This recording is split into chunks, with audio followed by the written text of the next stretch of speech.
नमस्कार बच्चों, मैं किरण सेठी हिंदी अध्यापिका द सेंचुरी स्कूल घरौंडा की ओर से आज आपके समक्ष हिंदी व्याकरण के कुछ विषयों को लेकर आई हूँ, जिसमें हमारा पहला विषय आज हम लेंगे वर्ण।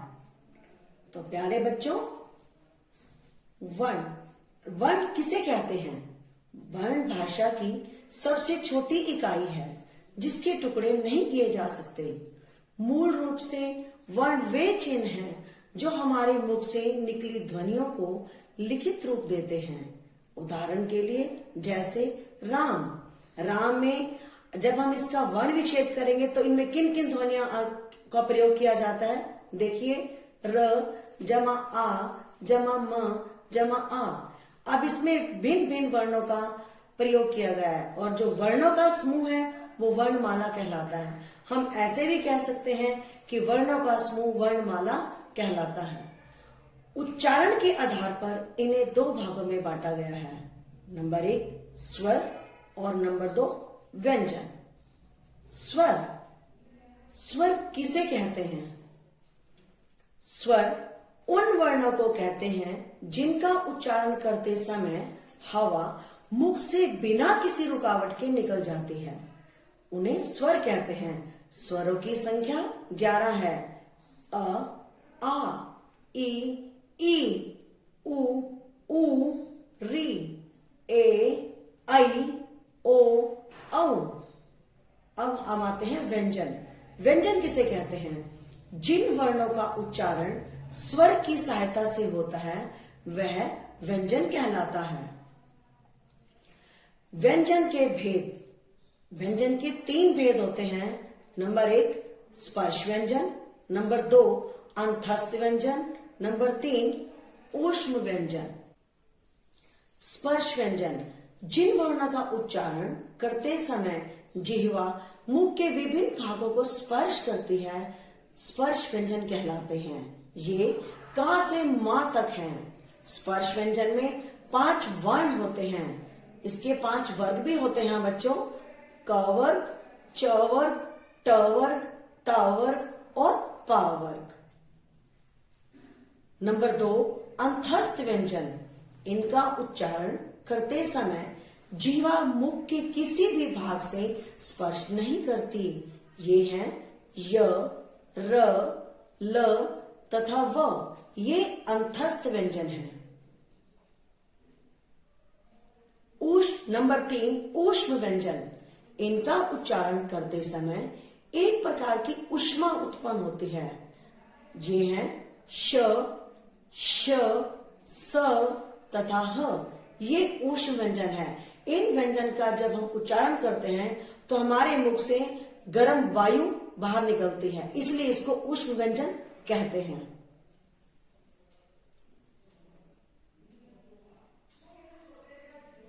बच्चों, अब हम करते हैं वर्ण विच्छेद। वर्ण विच्छेद किसे कहते हैं? इस वर्ण विच्छेद का क्या अर्थ है? इसका अर्थ किसी शब्द या ध्वनि के समूह के वर्णों को अलग अलग लिखना होता है। जैसे हम कोई शब्द लिखते हैं और उसको अलग अलग करना वर्ण विच्छेद कहलाता है। जैसे हमने पहला शब्द लिया कमल। कमल में हम इसका जब वर्ण विच्छेद करते हैं तो कैसे करेंगे? क जमा अ जमा म जमा अ जमा ल जमा आ। तो ये शब्द बना कमल। अब हम आते हैं दूसरा अश्व। अश्व का वर्ण विच्छेद करेंगे अ जमा श जमा व जमा आ।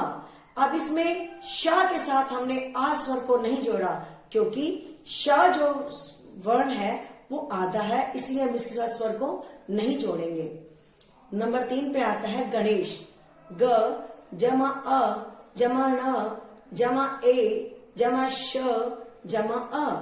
प्यारे बच्चों, इसमें णा के साथ ए स्वर को जोड़ा गया है, क्योंकि णा पे ए की मात्रा है। नेक्स्ट अगला आता है कोयल। क जमा ओ जमा य जमा अ जमा ल जमा अ। इसमें का के साथ ओ स्वर को लिया गया है, जिससे ये शब्द वर्ण बना को। अब आया आभूषण। आ जमा भ जमा उ जमा श जमा अ जमा ण और जमा अ। अब इसमें भा के साथ ऊ की मात्रा है, तो इसलिए हमने इसमें ऊ स्वर को लिया है। बच्चों, अब हम करेंगे रा के विभिन्न रूप कि हम रा वर्ण को किस प्रकार भिन्न भिन्न रूपों में प्रयोग करते हैं। रा के साथ ऊ या ऊ की मात्रा सबसे पहले करेंगे। रा के साथ ऊ की मात्रा लगने पर रू बनता है। रू मतलब गुरु, जैसे र प्लस ऊ तो बनेगा रू। इससे शब्द बनेंगे गुरु, रुपया। जब हम इस शब्द को लिखते हैं तो रा में ऊ की मात्रा मध्य में लगाई जाती है और ये अंदर की तरफ मोड़ी जाती है। फिर आता है रा के साथ ऊ की मात्रा। ऊ की मात्रा लगने पर रू बनता है, जैसे रा जमा ऊ, शुरू, रूप। जब हम इसमें रा के साथ बड़ी ऊ की मात्रा का प्रयोग करते हैं तो इसके मध्य में लगाते हुए उस मात्रा को बाहर की तरफ घुमाते हैं, तो ये बड़े ऊ की मात्रा को दर्शाता है। रेफ लेखन की स्थिति। र जब हलंत अर्थात स्वर रहित होता है तो र रेफ बनकर अलग व्यंजन के सिर पर लगता है। उदाहरण के लिए जैसे कर्म, स्वर्ग, वर्षा इत्यादि।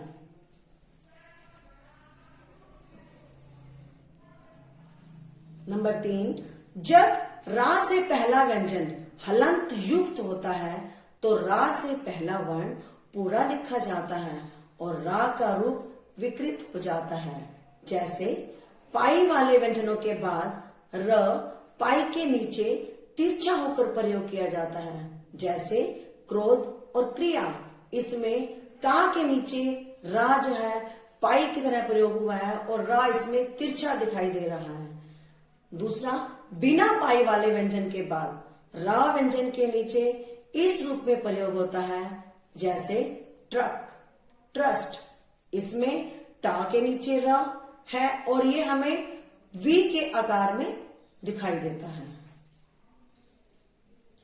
नंबर 4, ता और श के बाद रा का लेखन। ता और शा में अगर रा का प्रयोग करते हैं तो वो बन जाता है त्र। वो हमारा स्वीक्ताक्षर है और वो त्र बनता है। उस त्र वर्ण से शब्द बनते हैं त्रिशूल, त्रिभुज। शा के बाद जब रा का लेखन होता है तो वो बनता है श्र। इससे हमारे शब्द बनेंगे श्रम।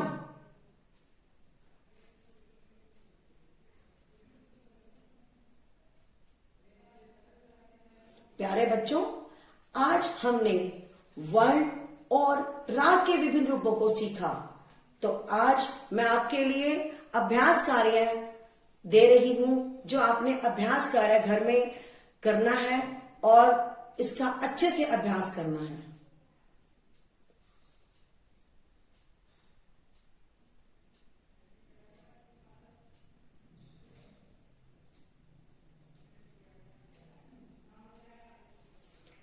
प्यारे बच्चों, जैसा कि आप सबको पता है कि आजकल हमारे देश में एक बहुत बड़ी महामारी फैली हुई है जो कोरोना वायरस के नाम से है। हमें टेलीविजन पर भी बार बार हमारे जो राजनीतिज्ञ हैं वो भी हमें संदेश दे रहे हैं कि हमें किस प्रकार इससे बचना है। तो अभी मोदी जी ने भी हमें 2 दिन पहले हमें संदेश दिया था कि घर में रहिए और सुरक्षित रहिए। उन्होंने कोरोना को किस प्रकार समझाया। को का अर्थ बताया कोई, रो का अर्थ बताया रोड पर और ना का अर्थ बताया ना निकले। तो कोरोना का अर्थ निकला कोई रोड पर ना निकले। मैं आप सबसे अनुरोध करती हूं कि आप सभी घर पर रहें, सुरक्षित रहें। बना लो कुछ समय के लिए सामाजिक दूरी। बना लो कुछ समय के लिए सामाजिक दूरी। कोरोना वायरस को मिटाने के लिए यह कदम है जरूरी। धन्यवाद।